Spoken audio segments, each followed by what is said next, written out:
Hello. Today's video, I'm diving back into Treloars. Why? Because I can, and because it needs saying. I'm actually wearing red, yellow and black.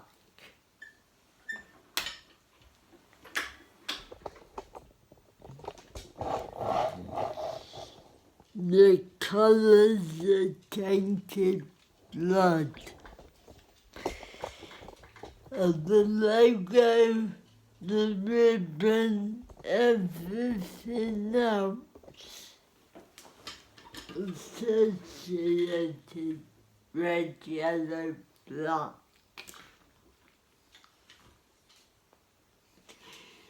So here we go, come here then. But let me film without her, hurry up, quick. So I'm gonna give you some some snippets today on the documentaries in my channel anyway, the panoramic contaminated blood special. I'm going to give you my mate, Abe. They went round the room one by one, and they went, you haven't, slowly, calmly, who had HIV, and who didn't. 3 out of the 5 boys in that room that day were HIV positive, and I was one of them.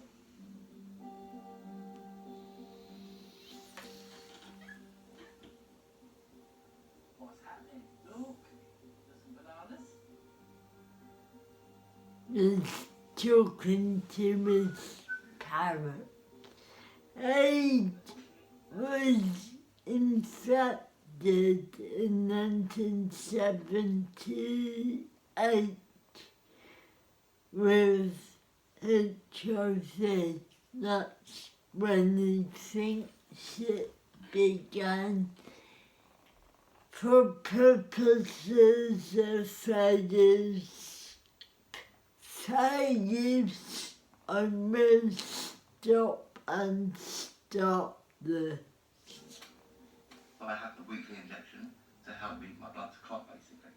If not, I get internal bleeding. You get something called a rush bleed, where you really only have about 20 minutes before the joint or muscle is completely solid and filled with blood inside. If you've ever broken a bone, it's the same. It's the same level of pain. They couldn't cope with my condition. It would take 4 days to get over one bleed. So you'd be in hospital for a week. Do you miss so much school? There was a boarding school, and it was completely unique. It was an old Elizabethan mansion. It was Harry Potter. It was incredible. It was the only school in the world like it. When I went there, it was about Tell me about it. There was a medical centre, nurses. I'll show you. Hang on. You've seen this bit. Let me turn it around.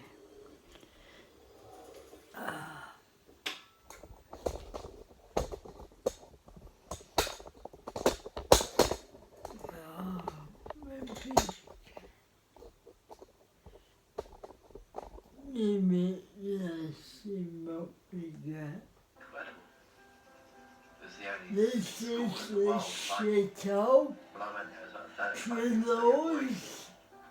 There was a medical centre, nurses. You never had to miss class ever again.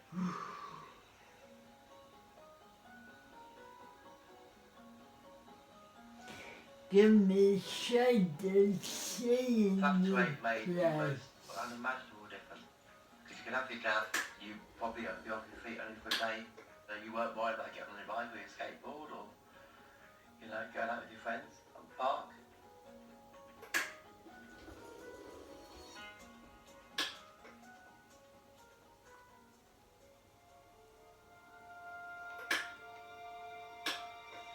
So the product came from America, and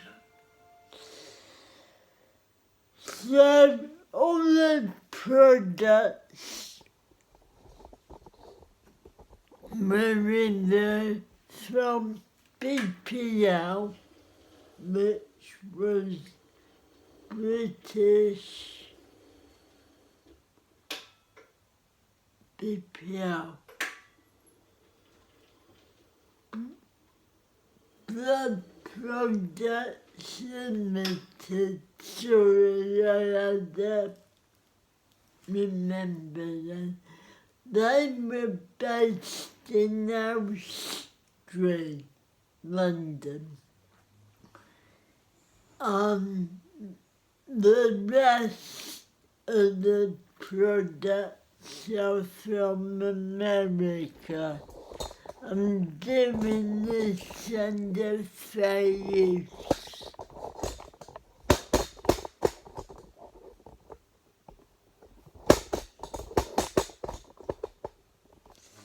So maybe go again. Skateboard or, going out with your friends on the park.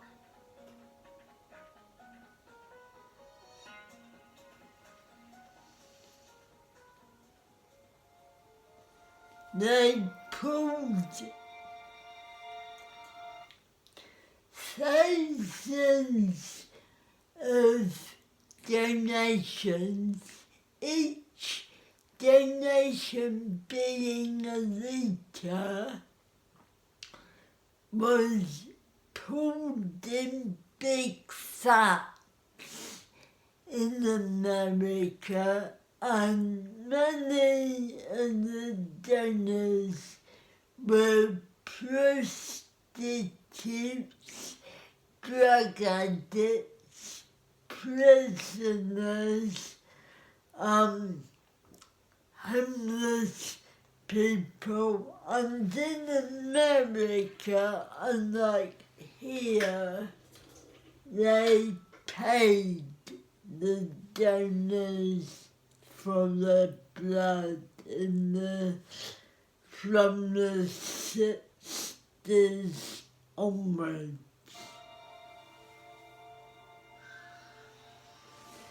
It was the summer of '83.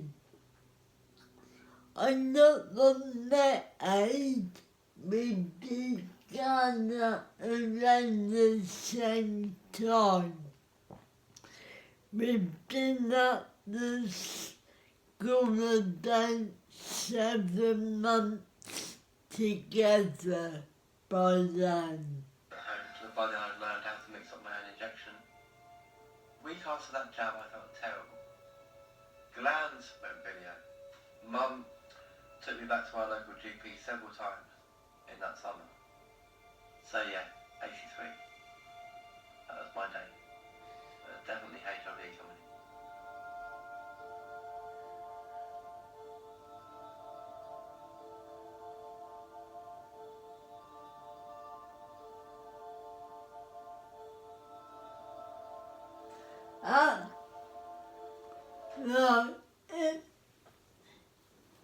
At the school at the time, the haemophiliacs there were told about their hepatitis C. including Adrian. They were only told they had hepatitis C after they signed a waiver to get some money. The college tried paying them off. So, as you heard, the medical staff and care staff and the guys in groups of 5, and slowly one by one they went around. You have, you haven't, you have, you have, you haven't, you have. So that's how they were told. Adrian, at the time they did this, they didn't realise the infection rate fluctuated. I'll let you read the rest.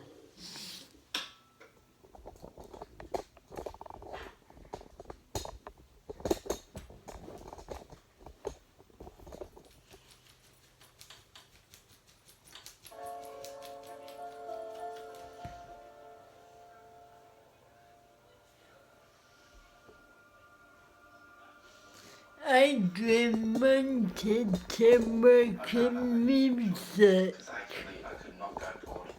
The minute I said HIV, over. I knew that the game was up. I was getting a bit poorly. I just kind of backed off from it all. I thought, well, I've had a moment. And so my career was cut short.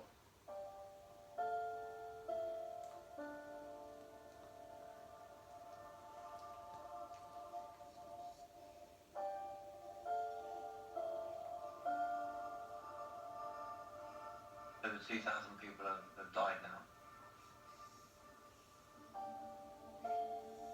including many friends from the school that I went to. Some 72 people have died. This very changed. So I want an answer for that and why.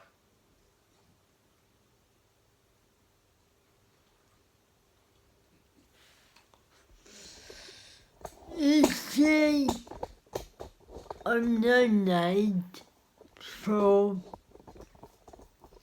40 odd years.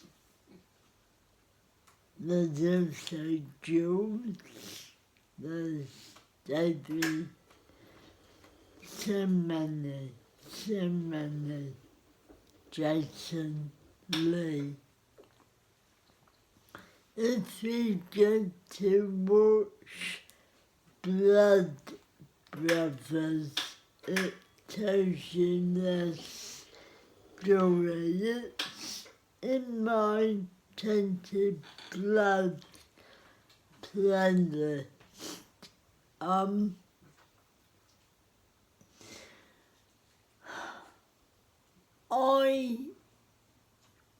by the time that Aid found out he was HIV, I'd known him nearly 3 years. We're still mates, we still chat.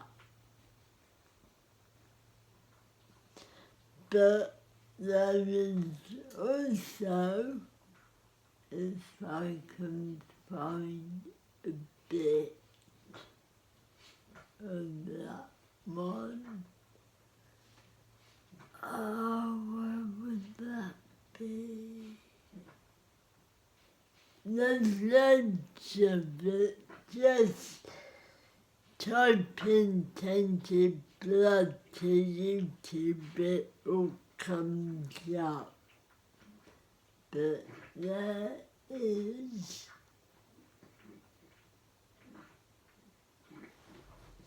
somewhere.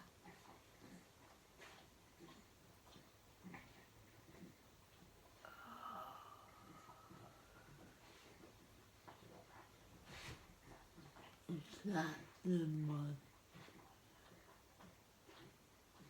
Bear with me as we listen to this.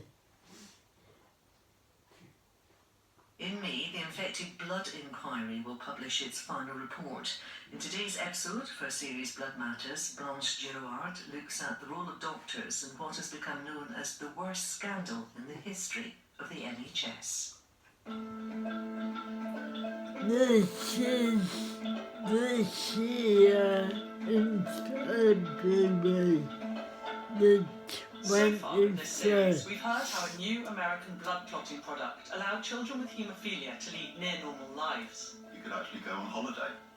We'd never sought to venture away from the vicinity of the Children's Hospital in Birmingham before that. And we've heard how some batches of that product carried HIV and hepatitis, infecting the young boys it was meant to help. So the 2 lads died of AIDS and 2 died of hepatitis. And it's just me now. But some patients didn't find out for years about having been infected, even though their doctors already knew. I left my GP and walked very slowly back, and it just felt like a whole world had fallen apart. This is And even today, Richard. it's not clear why some in the medical profession thought it okay to withhold that information. It was another era. It was doctor knows best, and patients would have that same attitude, oh, doctor knows best. I'm Blanche Treloars, and I've followed the NHS blood contamination scandal for years, listening to the stories of the infected and affected as they wait for justice. More than 4 decades on, they're still waiting. For BBC Radio 4, this is Blood Matters, Episode 3, Doctor Knows Best.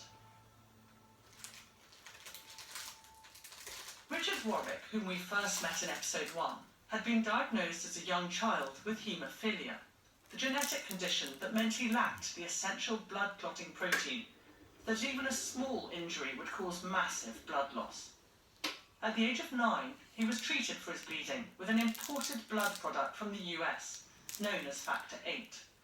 By the time he left school at 16, he was already unwell. It was the summer holidays, and I had a severe fitting bed at home. And they couldn't understand what was wrong, you know. But obviously it was an epileptic seizure of some description. I was just falling over in the street and cutting my head open, which isn't good at the best of times for someone with haemophilia. So it was quite a scary time. But despite his epileptic seizures, Richard went to technical college near his home in Scarborough and did computer studies and electronics, 2 of his passions in life.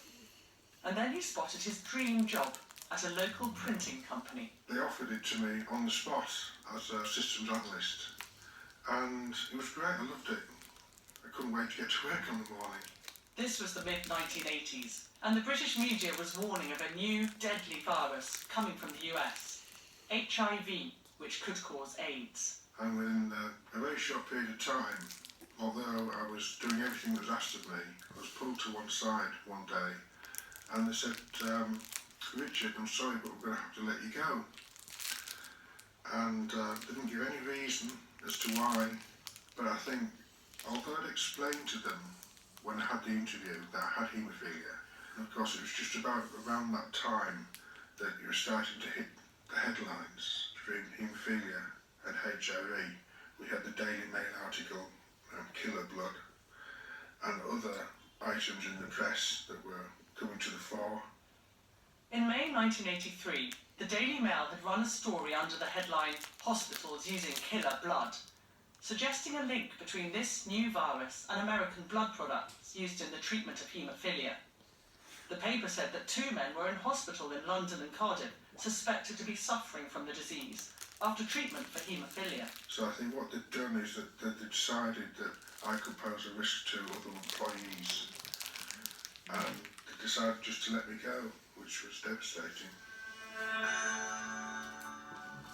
Despite having lost his dream job and still suffering from nasty seizures, things began to look up for Richard at the age of 21, when he met Tina.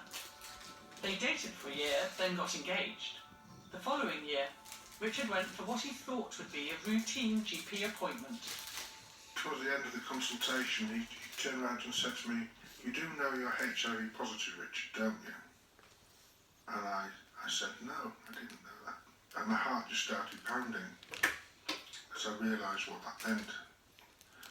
So I left my GP and walked very slowly back to Tina's mum and dad's house, and I told her, and it just felt like a whole world had fallen apart at that point. Tina, do you remember him coming home that night? I do remember him saying, "Well, I'm HIV positive now," and I thought, "Oh, that's it then, you know." And then, of course, you think about children and getting on, and well, we just thought that he wasn't going to live for very long, so. I still can't believe to this day that it withheld that information from me for so long. Because I believe you have your medical notes, and what do they reveal about when you actually became infected? Well, I know now when I became infected, which was 78, but I was actually tested in 1978, and I wasn't told until Richard 88. got You tested HIV. more than once. On numerous occasions, I think I was tested, yeah. Were you told at any point why you were being tested? No. Richard's case is not unusual. It's now clear that many of those who were infected with contaminated blood products were tested for HIV without their knowledge, and weren't told of their infection for many years. It's hard now to understand how this can have happened.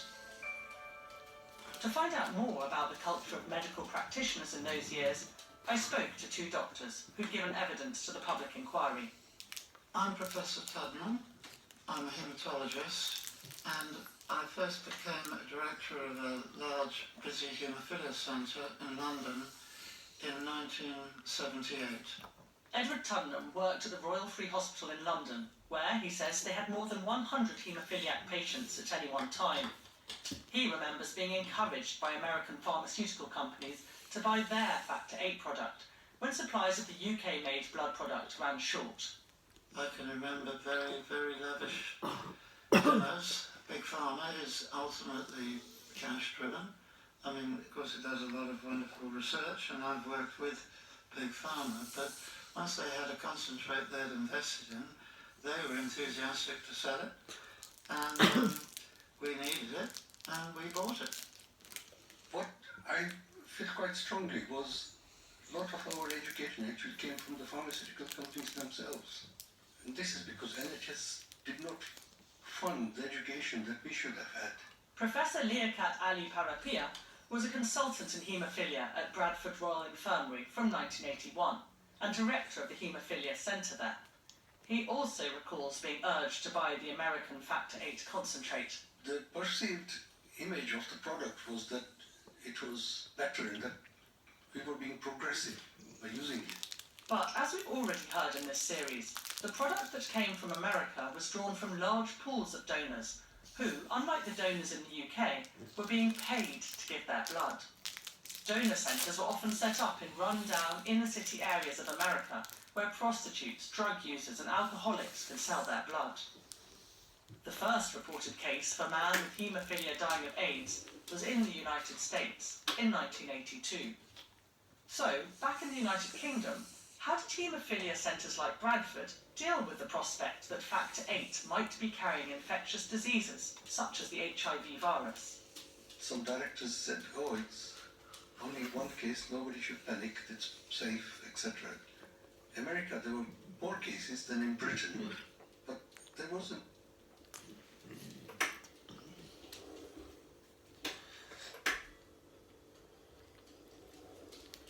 The main case in the UK at that time was in Scotland, and the person infected with the people at Treloars, like myself and many others. He was a boarder at Treloars.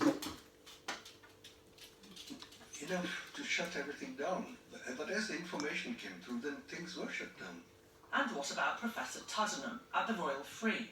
I would say we were making choices with the risk in mind, and where we had children, most of our children at the Royal Free were treated with the UK-made factory concentrate, and That isn't quite true.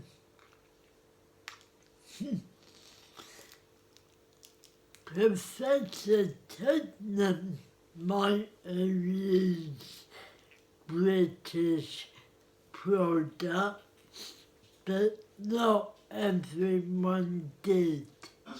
far fewer of them actually became infected with HIV. Also, if patients were less frequently treated, we'd put them on the UK concentrate. Patients who'd used very large amounts of whatever factorate was around, including imported, well, the feeling was, that's most likely you've already been exposed to this infection, but we'll carry... On that, my friend Jules was infected at 2.5, and they found out when he was 15. with whatever treatment we can get for you, which meant imported concentrate. When a reliable test for HIV became available in 1984, both Professors Parapia and Tuddenham contend that they made sure patients were told immediately, or soon after, about test results. And, they say, they did warn patients of the risks of HIV as soon as they knew that they existed. But that, from what we have heard, was not a uniform approach. We had a policy, at least at the Royal Free, which was a kind of open, we're in this together approach. What other centres were very similar, I know, but some much less so.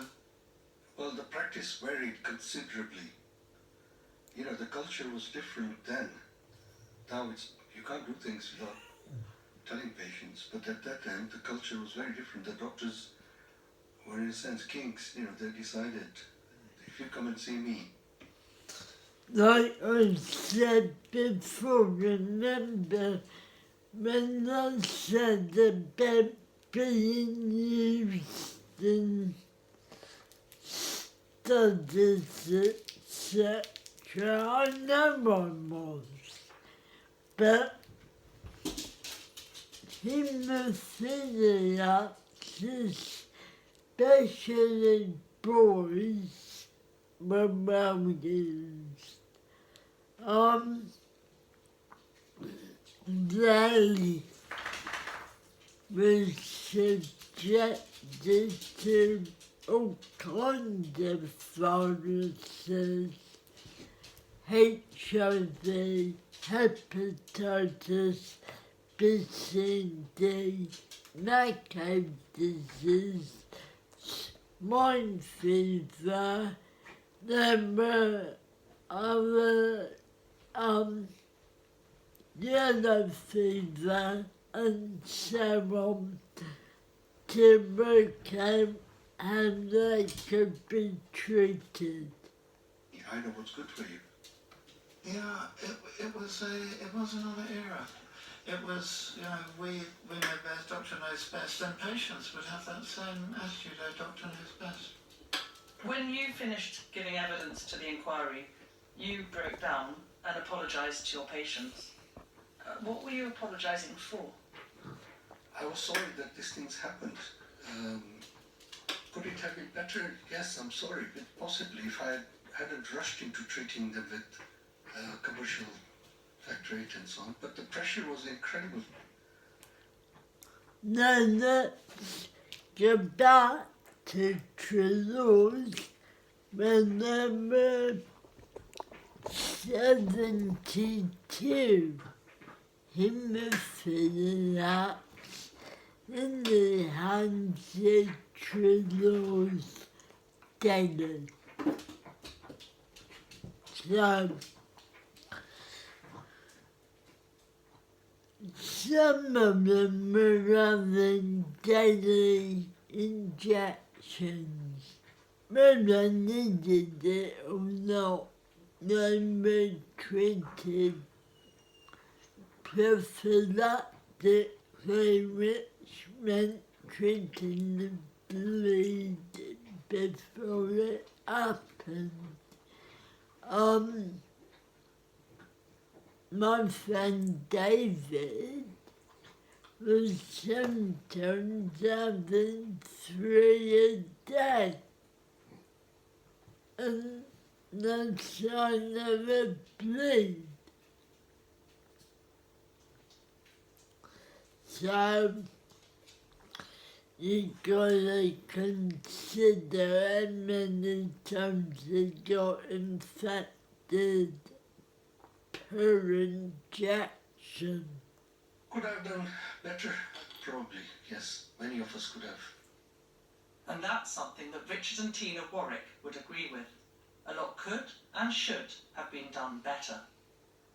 In 1989, a year after Richard was eventually told that he was HIV positive, Tina became pregnant, unexpectedly.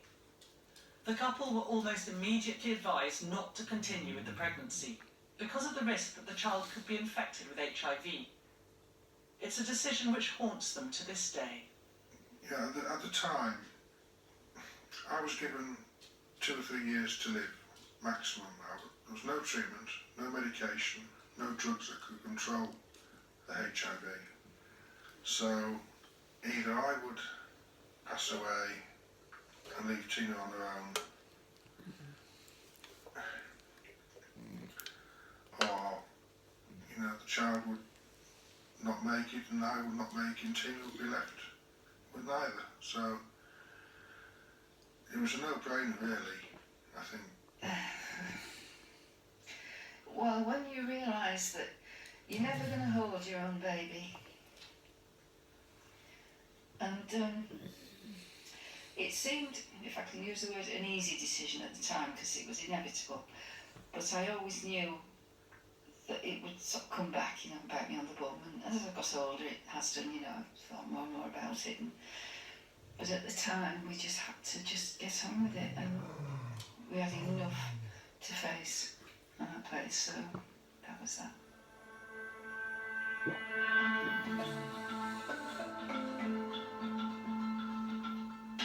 Next time on Blood Matters, how one family struggled to cope not just with their baby having been infected with HIV, but also with the stigma that carried. People would, if they saw us, would cross the road. That will AIDS, be written on the side of the house, little great big Colin's letters. We moved it, yeah.